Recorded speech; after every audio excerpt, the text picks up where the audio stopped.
दिनै दा 2टायाव शपथ ग्रहण लाखांनानै फैबाय पार्टी अफिसाव गोबां रायजो राजाफोर दं बरायदों मोजां मोनदों आरो जेरैबायदि चिफ सारा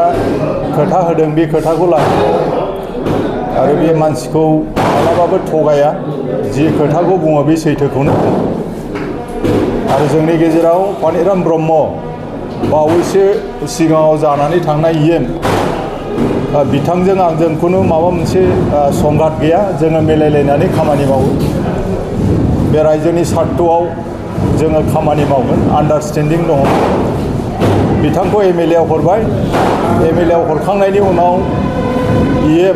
जि बेखौ भेकेट जानायाव आरो जोङो रायलायखानाय दंमोन हाग्रामा सारजों आलदा आलदायै आंजों हाग्रामा सारा रायलायदों पानिराम ब्रह्म सारजों रायलायनानै जेरैबायदि खोथा होबाय जबान होदों बेबायदिनो दिनैहाय बे सारनि जबान बायदि मोगथाङाव महर मोनबाय आरो आङो आसा खालामदों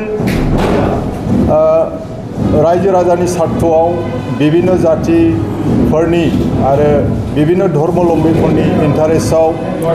बयखौबो समान मेगनै नायनानै खामानि मावनो थाखाय सेस्था खालामगोन जाहाथे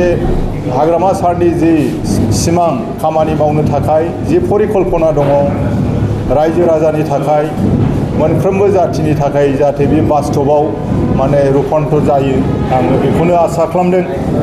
आरो इसोरनिफ्राय बोर बिदों रायजो राजाफोरनिफ्राय बोर बिदों जाहाथे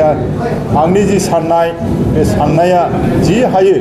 सैथोजों खामानि मावलांनो थाखाय आङो सेस्था खालामगोन।